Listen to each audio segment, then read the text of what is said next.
Hi there, everybody. I just watched my classmate Jelani's video, and I just want to say that I think it's outstanding. I think she did a very impressive job with articulating why having cultural competence um, at the intersection of diagnosis of children is so critically important. She was describing how a wrong or inaccurate diagnosis can really lead to some negative outcomes, like a person feeling inadequate or having low confidence or low self-esteem, in that labels that are inaccurate can follow someone forever in the medical and educational systems. And that's why it's important to correct the record when things occur that are misdiagnosis. Also, she was talking a lot about how he that Serge was diagnosed with a learning disability, even though um, he did not have one, and that he was simply struggling to learn English as a first-time English language learner. And due to his Serbian culture, he needed a culturally competent educator to help him learn English well, and that educator was Mrs. Evans. And so I really applaud my classmate for uh, just the way that she described the importance of getting everybody on the same page in regards to correct and accurate diagnosis, so that this way our students can thrive as they live their life and grow. And so, yeah, well done. Um, and I feel honored to post my video down below.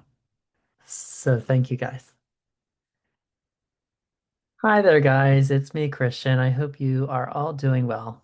And I am making this video in response to discussion board 6 for week 11 of the Disability and Language module in Identity and Justice. And I'm also working with another classmate who plans to work with me on doing this assignment in a way that works for them.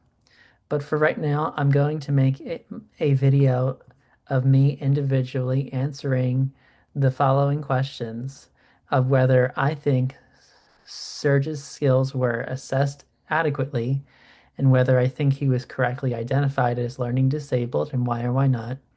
And also question two, which is that Mrs. Evans learned about the cultural background of her students.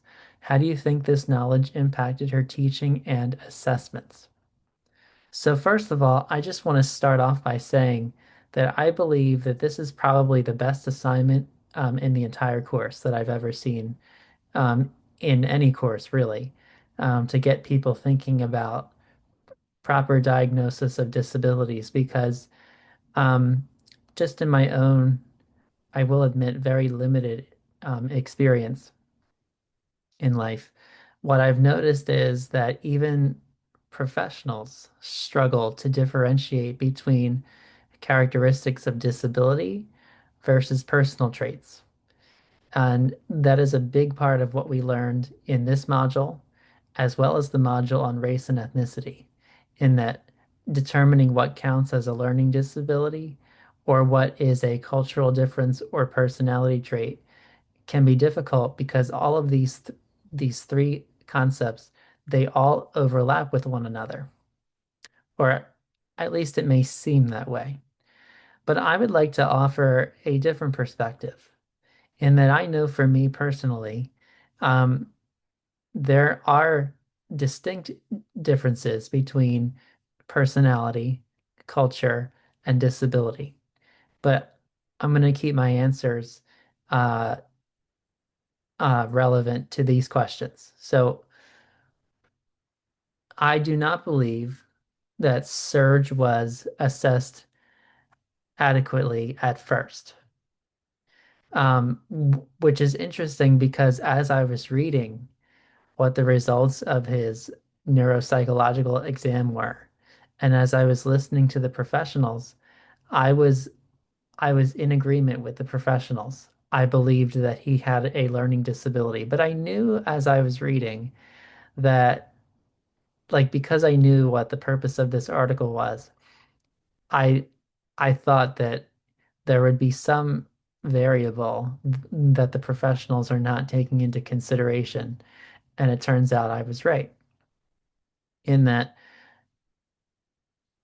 I thought for sure he has ADHD and a learning disability, which makes him twice exceptional. Like I said that to myself. Um, Now, I don't know much about learning disability, and I need to grow in this area. I find learning disability very fascinating, especially since in a previous class here at William Patterson, Rethinking Disability, I watched the frustration, anxiety, and um, what is it? Frustration, anxiety, and tension. I think it is the Fat City workshop in which a teacher was able to get a bunch of professionals in a room and he was able to do activities with these individuals to model what a learning disability feels like. And I just thought that was brilliant. And so by reading this article, along with the others in the previous modules, in particular the study where the authors of that study were talking about like what the current state of the evidence is regarding how race, ethnicity, and learning disability intersect. I thought that, wow, this is all really cool. And in regards to this article about Serge and Mrs. Evans, um, I thought for sure that the professionals were right because it seemed like from the description of Serge and what he was experiencing that he was definitely neurodivergent, hands down. Especially since the test results said that he had deficits in working memory. I'm like, okay, that's ADHD. He had deficits in um, what else did they say? Let me look at the article as I'm talking here.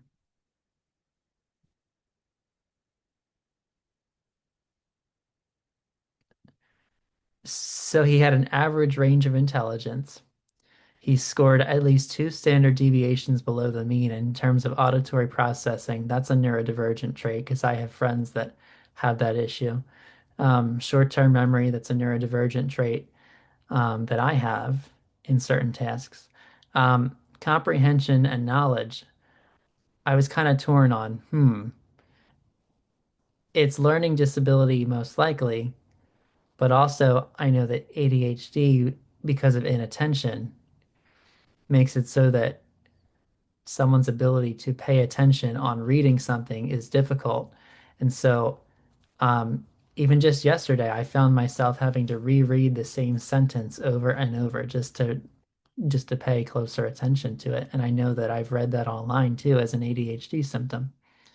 But in this context, it was probably learning disability. Um, if the, because there's no evidence here that he struggles with inattention. And there were also deficits in fluid reasoning, which I thought was interesting too. And when I looked that up on Google to learn what that was, it was like, wow, like this is so illuminating. Like my eyes are opened because I've never been able to explain um, in a succinct way why doing visual spatial skills, at least for me, is difficult with my physical disability. And I never had a term for being able to problem solve on the spot. So, wow, okay, so I was like, wow, fluid reasoning, okay. But yeah, they're saying this is neurodivergence as well, in the context of learning disability, which is interesting. Um, I think that that's true because if you're having trouble learning something, then you're not going to do as well with problem solving. So that makes sense. Um, but I thought it was interesting when they said, okay, so he has average intelligence, right? So So I was like, okay, we're ruling out intellectual disability here. And it says that the Woodstock-Johnson test of cognitive abilities, I thought it was measuring these neurodivergent traits, which it sounds like it is, but it's also measuring the individual's verbal abilities. So I thought, okay, that's interesting. So determining whether someone is able to speak and, think cogently and clearly about what they want to say, it all involves auditory processing, short-term memory, comprehension knowledge, and then in some cases, fluid reasoning. Um, so anyway, um, I thought that was cool. And what's interesting is he scored in the average range in long-term processing, which is interesting to me because I know for neurodivergence, I know long-term memory is something that I'm good at. And my friends who are one of my friends who's also neurodivergent, she's really good at remembering things from like years ago that most people would forget. Processing speed is average. I find that interesting because I think that people with ADHD, some people, I think, at least anecdotally, I've heard they have a higher processing speed, or sometimes it's a lower processing speed. So it really depends, or it could be average. So I don't know. Visual processing, I thought that was interesting that he scored average in that because with learning disability, that might be a challenge. Or it might not be. So if he's not having trouble with visual spatial skills, then that rules out things like cerebral palsy, which is what I have, among other things. It says these tasks are mostly perceptual. So he's able to perceive things, but he's not able to do them. This reminds me of something Dr. Russell Barkley, who's an ADHD expert. He says that ADHD is not a knowledge disorder, it is a performance disorder. And so perhaps the same could be said about learning disability. It's not a perceptual disability, it's a performance disability. So, but it says here on the Woodstock-Johnson test of achievement, Serge scored 2 standard deviations below the mean in reading, written language, and knowledge. He scored in the average range in maths. So that's a clear indicator of learning disability. Um, yeah, and he's not having trouble with nonverbal cues either. So um, that would also rule out executive function difficulties caused by cerebral palsy as well, which is a motor disability, a physical disability. Um, so he's fine with nonverbal, he's fine with intelligence. So also by ruling out a nonverbal issue, we're also ruling out a psychosocial disability like autism. So I know that on the National Center for Education Statistics website, there was some data that said that some people who are English language learners also have autism or other kinds of disabilities. But if he's good with nonverbal cues or just skills, then we're most likely ruling out autism. If he's good with intelligence, we're ruling out intellectual disability. The fact that he's scoring lower on cognitive abilities, like I said, it made me think of ADHD a little bit. But because the comprehension knowledge is a factor, and because his his long-term processing speed, visual processing, that's all normal. And because he's scoring lower on reading, written language, and knowledge, that would clearly indicate the learning disability. But the whole point of this assignment is to discuss how if we don't have culturally competent professionals in charge of assessing whether someone has a disability, then we're just viewing everybody through a lens of whiteness. And so by viewing everyone through a lens of whiteness, it does not take into consideration people's um, cultural values or lifestyles. So, and then this next paragraph is really, I'm so glad that it's in this story because it shows people that like if you're not in the disability community and you consider yourself an ally, that's awesome. But you may not know that this is what usually happens at IEP and 504 meetings, where the professionals say, here's what the test shows. He has a disability. And the professionals think they have it in the bag, right? Like they have the evidence that your kid is disabled. Then the parent has to advocate after the professionals are trying to console the parent. Like, I know it's not really what you were expecting, but your son has a disability, and we know it's hard, and we know that you're going to try to say otherwise that he's not disabled, but he is. I think this is another great example of how the professionals are like, we got it. Your son's disabled, but they're not culturally competent, and they're not really taking into consideration what the mother has to say until she says, I think Serge is just having trouble picking up the language. At home, he does fine. He seems so intelligent to me. That last sentence, he seems so intelligent to me, that says more than just that. What that mother is really saying is, I think my son is fine. I don't think he has a disability, and I believe in his ability to improve. So here's where the professionals say he is intelligent, Mrs. Romanich, but because of his learning disability, he's not making as much progress. We can help him.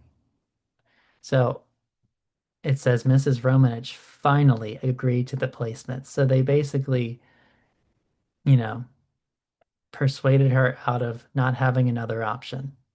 And that word finally there, it shows that the parent was kind of persuaded into a choice that they did not initially feel comfortable with. Turns out, as you read, Mrs. Romanich had a point. Um, because his resource room teacher figured out that no, he doesn't have a learning disability. He just needs more time to learn English. He just needs more time and more individualized instruction. I mean, don't all kids need more individualized instruction? They all do pretty much.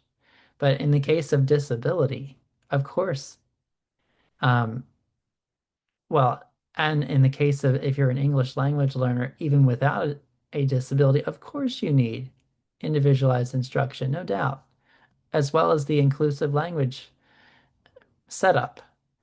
Because if you think about the social model of disability, right? And how when we put people with disabilities in settings where they are with one another, learning self-advocacy, learning independent living skills, and when we use the same um, supports and accommodations that we would give a disabled person, or in this case, an an English language learner, and we apply them to all students, including non-disabled students. That is the beauty of universal design in that everybody gets that support. But anyway, um, so it says here that Serge had rapid academic achievement and that he was able to retain knowledge with new words and their definition. He was still a quiet child and hesitant to become involved in detailed English conversations. He was very comfortable when talking socially to his peers. So here's how we distinguish. Now, I'm no expert, but just as someone with some lived experience of my own, I believe this is how we distinguish between the three elements from earlier: personality, culture, and disability. It says here Serge was a quiet child. Okay, that might be personality. He might be shy in front of other adults. There are many children who are shy when they speak to adults. Not only is that a normal personality trait that some children just have and then they grow out of, but what that also indicates to me is that apart from learning disability, Serge is is otherwise neurotypical. Yes, learning disability falls under neurodivergence, or actually, I'm sorry, I just misspoke. We know that Serge does not have a learning disability. So what that means is that he's not neurodivergent. And because he's a quiet child, and but he's very comfortable when talking socially to his peers, that is evidence that he's neurotypical. He is developmentally, um, he he's doing developmentally appropriate tasks on time, like speaking socially to his peers, and he's able to interact with adults, but in a more quiet way. So the fact that he's quiet, that's his personality with adults, but he's comfortable talking socially to his peers. Now, it doesn't say here like what is he like when he's talking socially to his peers. It just says very comfortable. We could get into greater detail about what does very comfortable mean. Um, is he more laid back? Is he more energetic? Is he more um, like what does he discuss with his peers? Is it developmentally appropriate topics that children would be talking about? But n nevertheless, from the information that is shown here, he does not seem to have the short-term memory issues. Um, he's very comfortable when speaking to his peers, so that means to me that he's most likely neurotypical. Because a neurodivergent person would be very comfortable talking to adults, even if they're a child. And in some cases, I know it's not universal, but when we're talking about at least for like mild autism, for for example, that's when you see when someone's comfortable with adults as a child, talking to them. Now, if we talk about the cultural significance of this, um, he's hesitant to become involved in detailed English conversations. So that's just because, he doesn't know English yet. And but when he was taught in an individualized way by Mrs. Evans, he was able to retain it. So that's proof that he's fine, and just needs time like any of us would to learn the language. So quietness is the personality. Hesitant to become involved in detailed English conversations is the cultural element. And very comfortable while talking socially to his peers is evidence that he does not have a disability. And that's how we distinguish between the three qualities of Serge, or of any child, or any person, any adult, right? Okay, so it says here, because of his rapid academic growth, Mrs. Evans began to question Serge's diagnosis of a learning disability. She decided to check out his records. She discovered that the initial testing was done in English and Serbian, but Serbian was used only if Serge indicated he did not understand what was being said. See, that's an issue. His testing should have been conducted in 100% Serbian. What the school district should have done, um, was they should have, on their own accord, in accordance with diversity, equity, and inclusion policy, if it exists in this district, depending on the location, and in accordance with cultural competence principles, what they should have done was got in a school psychologist that was Serbian, that knew how to speak the native language and conduct the assessment that way. And for the parts that were conducted in English, they could have used the school district's school psychologist. Um, for the school district to find someone Serbian, they'd have to get a little creative. They could reach out to their regional governing authorities, technical assistance, um, like to see if they could help. They could reach out to someone and they could get a referral, for the parent to get an outside evaluation, right? Something needed to be done in that regard in order to follow the Individuals with Disabilities Education Act, and be compliant with it, because all students deserve what is called a free and appropriate public education, or FAPE. And IDEA requires that school personnel be on the lookout for any child that has a disability. And the fact that the school district, um, because it says here, she decided to check out his records in the school office. So it's the records of the school district. And the fact that they let this slide shows that they did Surge a disservice. And while I may not be a lawyer, and I don't know this for sure, I think that in this hypothetical scenario, obviously, they would not be compliant with IDEA law. Although I wouldn't take my word for it. Take that with a grain of salt, because I don't know for sure. Um, so yeah, the whole point is that he does not have a learning disability. Now, let's go back to the questions. Okay. So question 2, Mrs. Evans learned about the cultural background of her students. How do you think this knowledge impacted her teaching and assessments? Well, that's a great question, because if it weren't for Mrs. Evans, see, this is how it is usually in most cases. There's one person in the community that takes a moment to say, I don't really agree with what's going on. Let's dig a little deeper. And it's those kinds of people that are really special, that really make all the difference.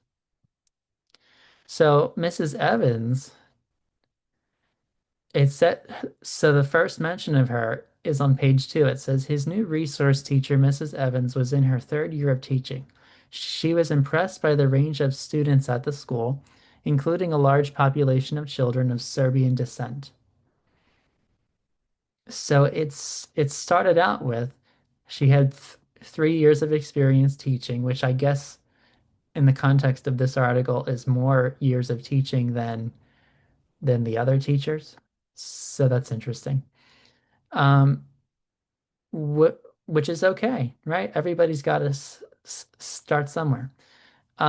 She noticed that the school had a large population of children of Serbian descent, right? So she noticed this. She became curious.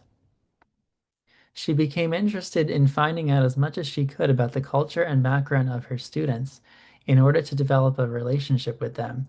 She developed an especially close relationship with Serge. Nice.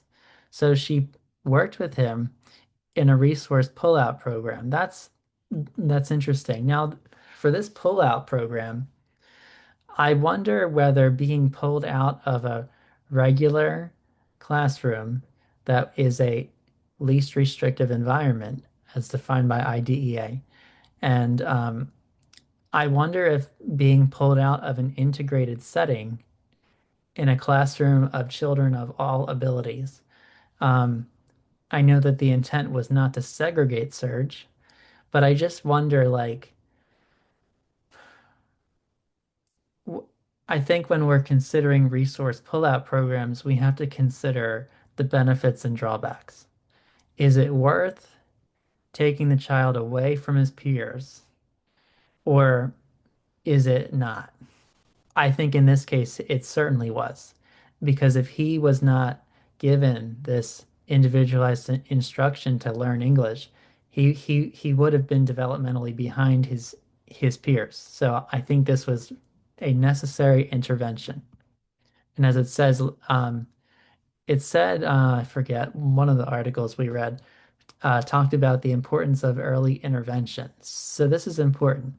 I don't think this would count as early intervention because early intervention is for children that are not of school age. But I think early intervention in general, right? Like solving the problem right away is so important. So Mrs. Evans did well here.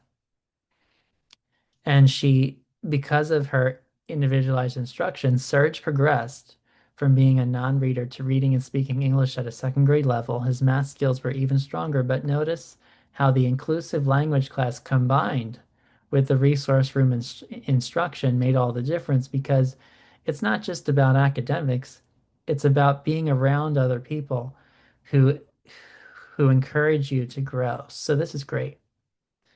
Um, so she did well too. She actually took the initiative to read Serge's records.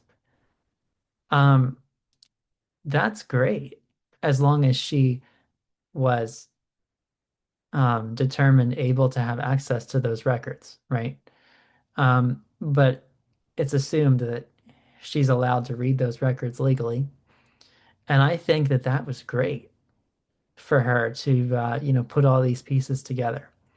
And so to answer the question, the cultural background, like when she learned about it, um, it was important because she could, by spending time with Serge, understand where the barriers were in terms of his progress of learning. And by working with Serge and by understanding the broader cultural background here and context, she could distinguish between cultural stuff and disability stuff and make a determination of whether he had a learning disability or not. Because I know in the module presentation um, and some of the other resources, there's basically the summary is we don't know how to adequately distinguish between disability and culture and personality. Or that there's, well, actually, that might not be a good way to word it. A better way to say it would be that there are like in the field, professionals are like there we need to have professionals who are able to do it to distinguish between all three. So by her learning about it, that's what made all the difference for Serge. But I want us to consider how Serge is one hypothetical student out of how many in a classroom. And so, some would say that I know when I went to Millersville University, they would talk a lot about how the educational system itself does people with disabilities a disservice because when you're in a classroom, um, the teacher has to split their attention between everyone. But what they said at Millersville wasn't that, but it was for people with ADHD and autism, the the school environment, it limits their creativity and their, you know, just everything about what makes them ADHD and autistic. Um, the positive qualities of those different neurotypes are limited by the school setting of having to sit in your chair for a long time and be compliant all day long. But anyway, that's beside the point. I think Mrs. Evans did a wonderful job, and but the professionals need to study other cultures, but the professionals aren't going to do that unless either they have an interest in doing so or they are required to do so as part of their curriculum to become a professional, right? So it's up to colleges and universities to make this a curricular priority as part of their strategic plan or as part of um, when professors are writing courses and asking for approval at the university or at the state higher education authority, right? Um, all of these people, whether it's on the individual level, well, social workers would say the micro level, the meso level, the macro level, right? The individual level, the organizational level at the college, and at the systemic level with the government approving coursework. Um, Everybody has to be on the same page, like, yes, this is a priority.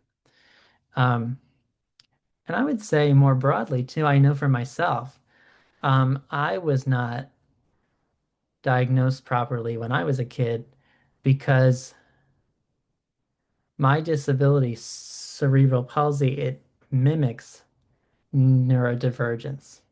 And so what I've noticed is that the professionals, well, in Serge's case, they were just like, no, he has a learning disability.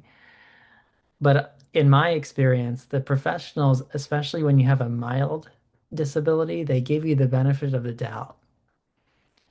And I know one parent I'm friends with, she says to me that sometimes the professionals don't always tell you that you're disabled because they think it's a gray area, they're not sure.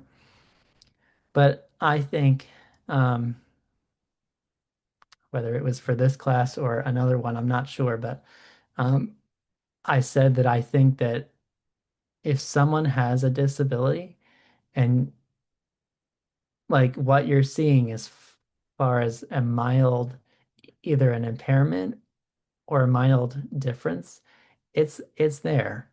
But as I wrap up here, I want to say too that the importance of this assignment is that it's actually like what happened with Serge is the opposite, where he did have evidence of deficits, quote unquote, but it's because of his needing to learn English. That's what the issue was. So, whereas for other people,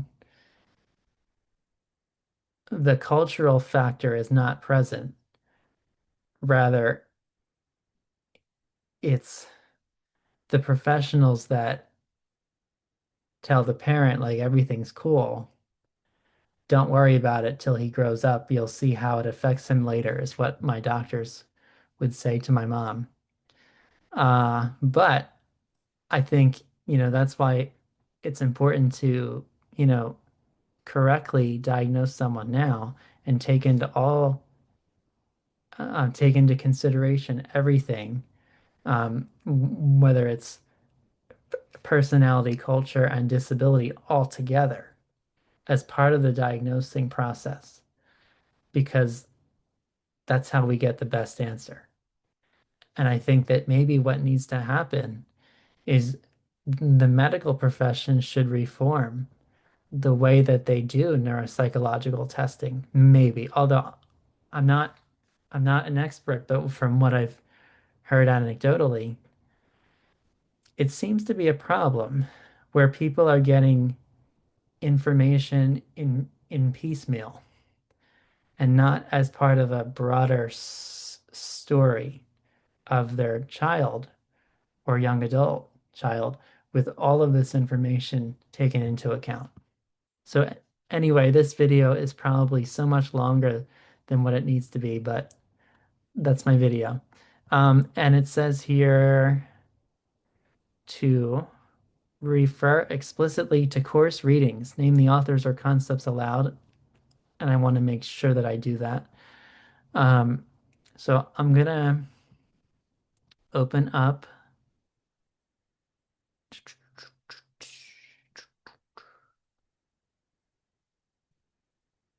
Where is the? Oh wait, that was from last week. The study on, yeah, disability, race, and gender. That was excellent. Reading about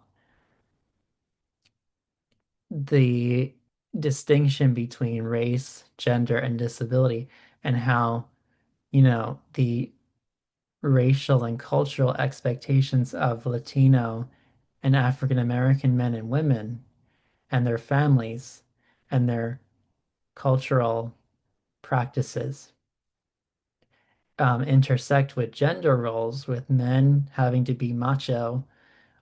And well, that was for the Latino group, but I think it would also apply to men in the African American group. But the study said that for the African American men group, the issue was more so about,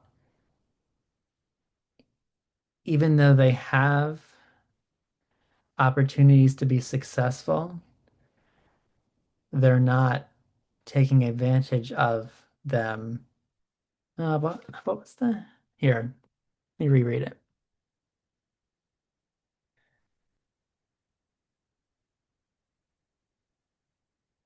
Men with disabilities may be perceived as incomplete men for their failure to live up to the assumption of masculinity as capable and strong. Okay, so that was the same for both, I guess.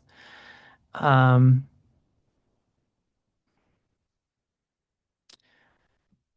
but I do remember reading that for the African American men as well, there was a difference between them and the women. The women that they had the gender roles that were more traditional, that gave them this cultural pressure to, serve their family and as a result limit their opportunities. But at the same time, what's interesting is that the African American women are still pursuing education and vocational opportunities at higher rates than African American men, even though the African American men are they can pursue those opportunities. So I thought that was interesting. So we have the race and gender roles intersecting with disability.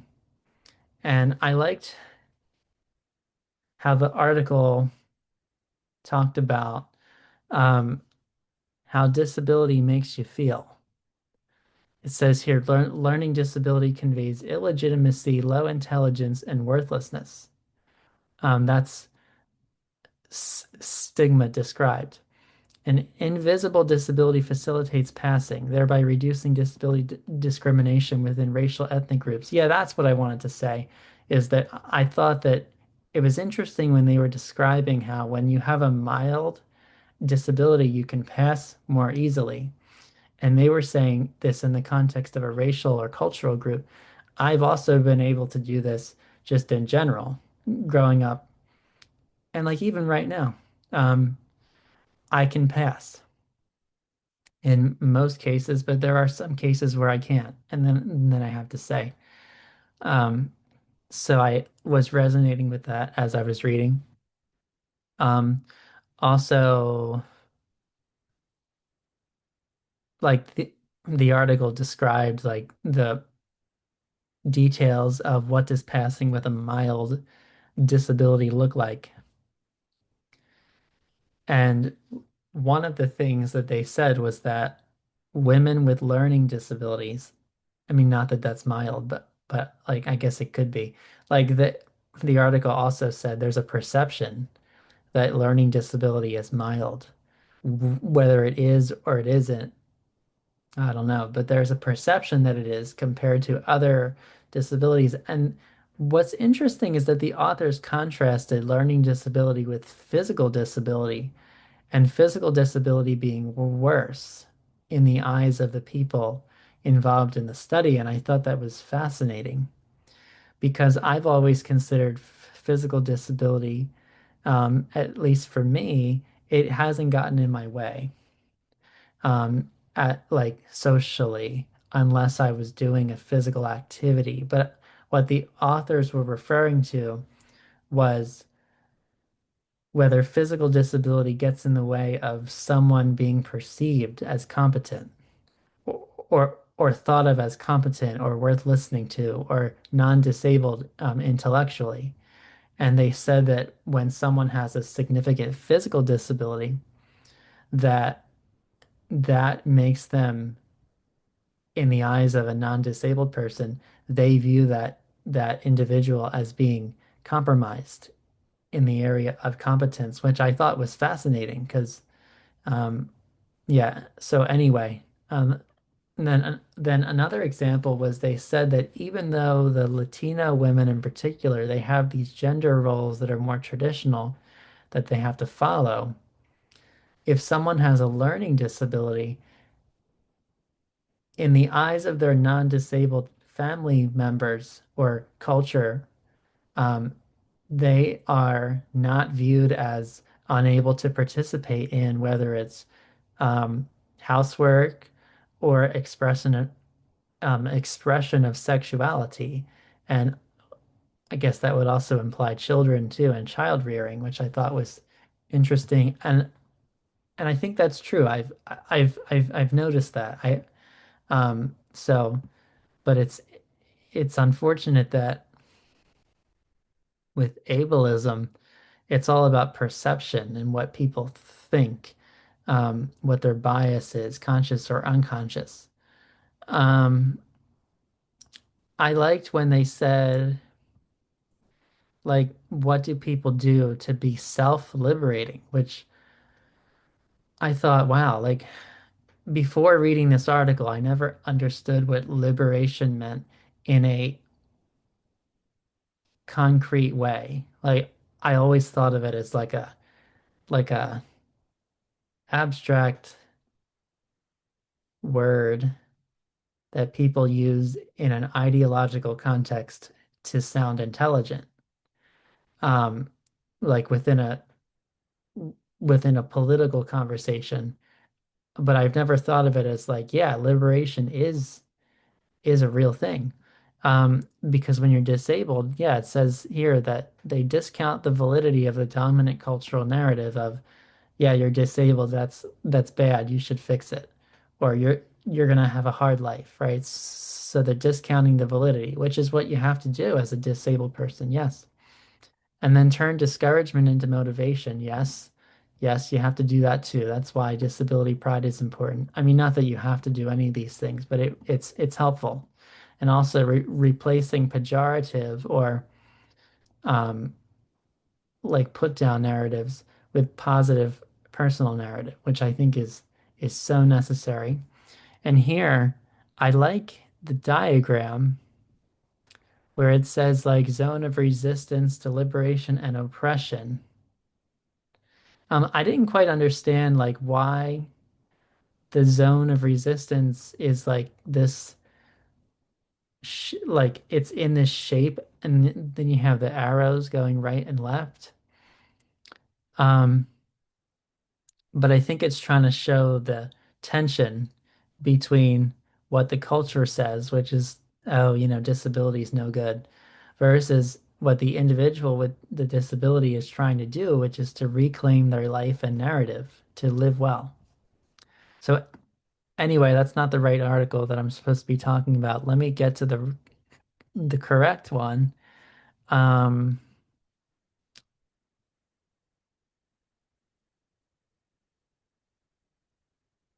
I really liked the student scenario for over-identification. I'm like, this is such a great video to show people, so that this way we're training the next generation of professionals to not diagnose incorrectly or over-diagnose. I thought that was great.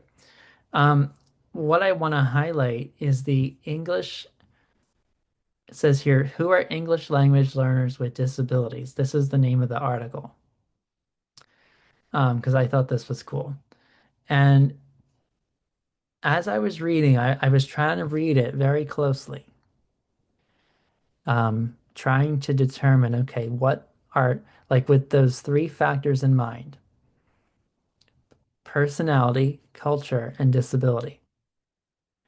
And the article starts off by saying that, well, we don't really have good enough data to parse those things out because when school districts learn of an ELL student in their school, the person providing that data to the state is not the bilingual classroom, but it's the special ed department, right? So we're not getting an accurate picture of, okay, how many of these kids actually have disabilities and how many actually need specialized instruction just in English. So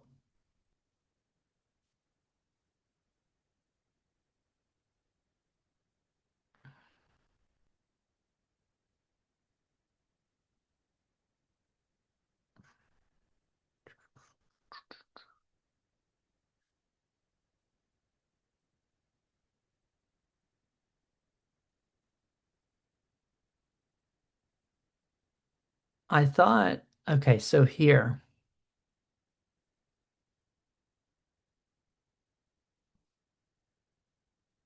hmm,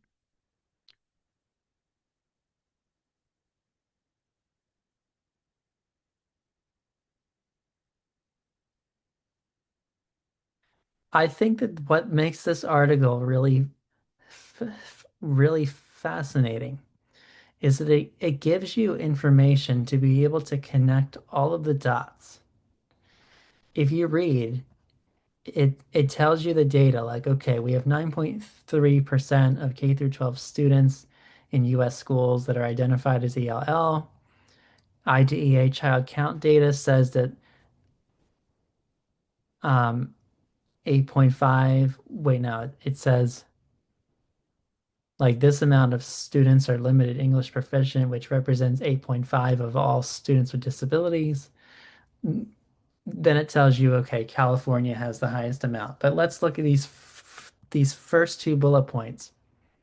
9.3% of K through 12 students were identified as ELL, but 8.5% were identified as students with disabilities out of a larger group of 518,088 students who are limited English proficient or LEP. So even this right here helps determine because there's only a 1 percentage point difference between these two percentages. So,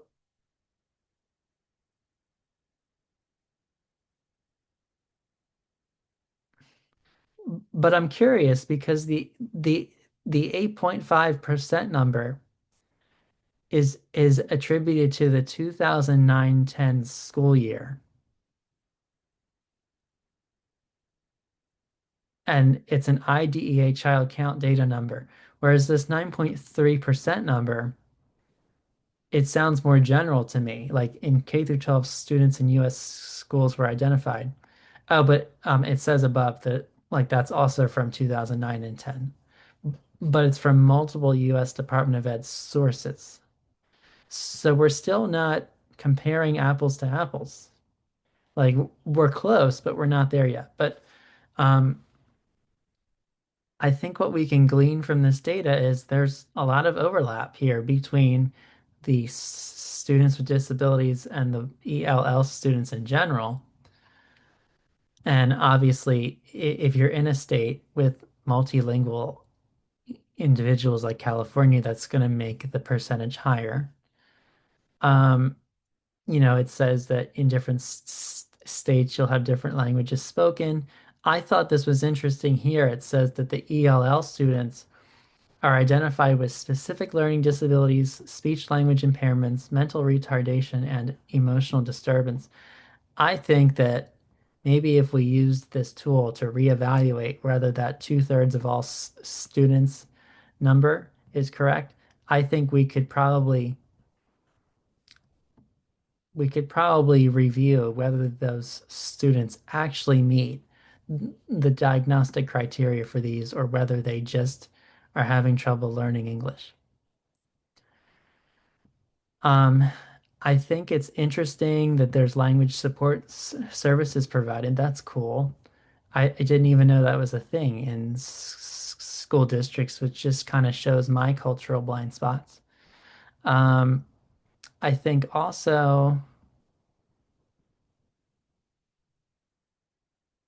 Yeah, it says understand that if you serve ELLs or students with disabilities, you most likely serve ELLs with disabilities. Yes, and that's true. Um, Keep in mind that the labels applied are not sufficient to describe students' characteristics. Yes. Recognize that descriptions of populations of ELLs with disabilities vary. Yes. Um, Plan for student and family supports and services that meet the needs.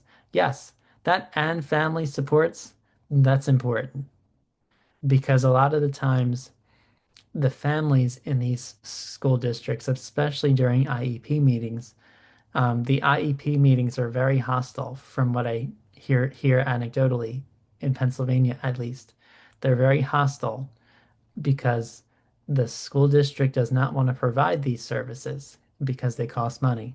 So if you're a parent, you got to advocate for this. It's not it's unfortunately it will not be given to you. You have to ask for it. But that is what makes it important for us as disability studies majors to learn this stuff so that we can build a better world where the resources are provided. Recently, I spoke to a state official and I was saying, can't we just have it so that resources are given to parents directly at their IEP meeting? So that this way we are enhancing the resource delivery process. And so parents don't have to be looking all over the place for what they need. And they said, and I said, we should have it be a requirement that at the IEP meeting, you are given resources. Like that should be required. Every resource available, you should be given a flyer on it.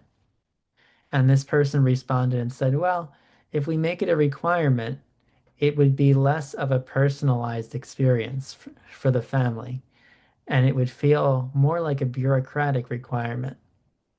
But that's just this one person's opinion. Because I did ask another professor from Temple that I know and that I took a class from, I said, you know, I know that's what this person said, but I don't think it would necessarily be a bad thing just to give someone a resource. And they're like, yeah, the Rehabilitation Act of 1973, it requires that for people that need the client's assistance program, for example, which is when you're at a vocational rehabilitation office. And by the way, vocational rehabilitation offices give students with disabilities college tuition assistance. They give you assistance with starting your own small business if you don't want to get a regular job, but they also give you um, career counseling and assistance with finding a job that meets your support needs as someone with a disability. And so this professor said that, yeah, the Rehab Act of 73, it requires that when you are interacting with an Office of Vocational Rehabilitation, that you are given resources about that client assistance program. And I and just I think the reason why that's a requirement is because the Office of Vocational Rehabilitation in your state does not want you to call the client assistance program most likely because you call that number when you're having trouble with your counselor and you want something done that they're not doing. But the law requires that you have this information because it's your civil right as someone with a disability to be able to advocate for yourself and get what you need. Um, if others who are supposed to be caring for you are not doing it.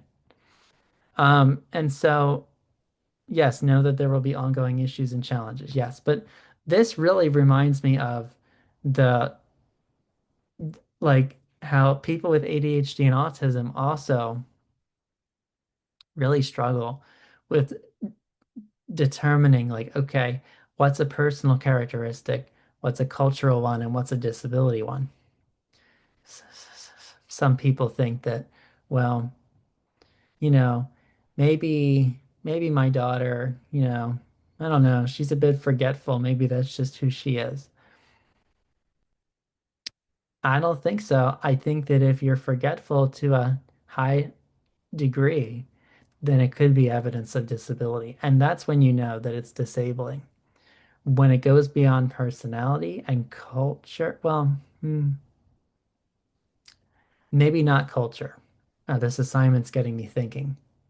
But you know that when something's disabling, when it goes beyond just having a laid back personality or a or the opposite kind of personality, and when your life is getting harder because you're forgetting things that are of value to most other people who are neurotypical.